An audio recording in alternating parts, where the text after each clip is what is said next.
Okay, this is just a follow-up to the last video. Another strategy that you might find easier is to use a clear piece of plastic.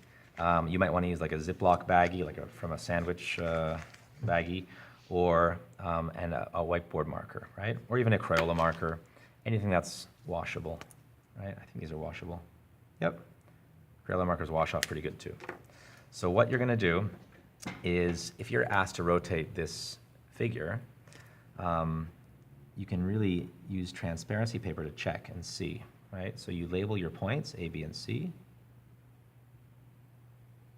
Okay. You trace the shape that you're trying to rotate.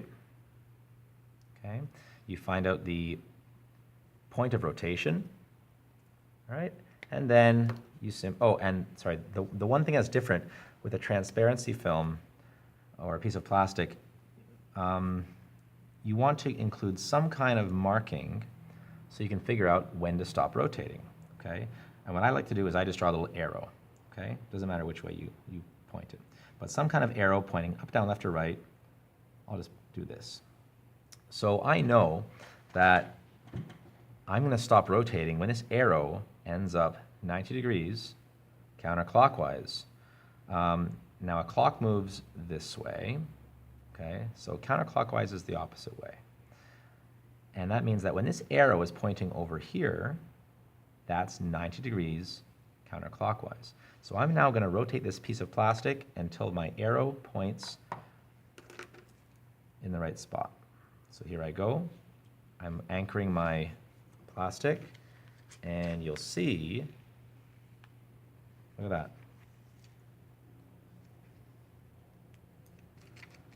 My answer from the previous video matches exactly with where I expect my image to be. So this is a good way to check your answer. And actually, it's an even better strategy just to kind of do the question like this from the start. Let me show you how to do that. So once again from the start. Okay, let's make a brand new question. And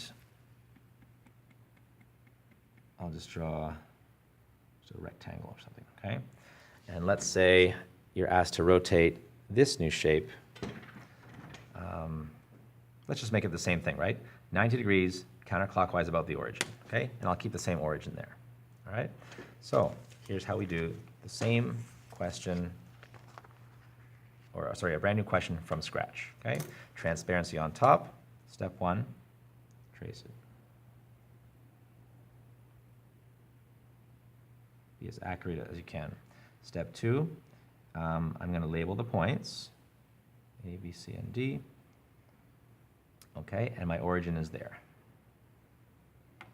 Okay, keep track of which way you're going. So I need to have an arrow. This is something you only, like when I use a scrap of paper, it was the edge of the paper that told me when to stop rotating.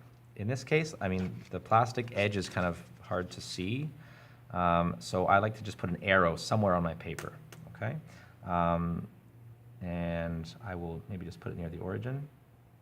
There. So I'm going to stop rotating when this arrow points 90 degrees counterclockwise. So a clock moves this way. Counterclockwise is the opposite way. So when this arrow gets over here, right, that's when I can stop rotating my plastic. So here I go. Anchor the point of origin with your pencil, and my arrow should point to the left. There it is. Okay.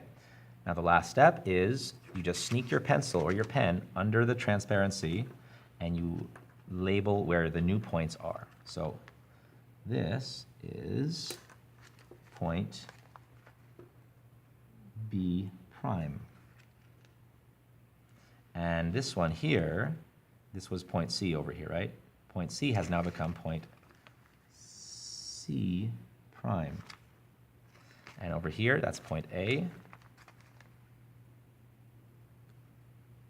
A prime. And the last one is point D. Get out of here. D prime. There. Cool. And I probably should have labeled these in the very beginning. So that was A and D and B and C. So my new image is over here. There. So that's using a transparency as another strategy to rotate an image.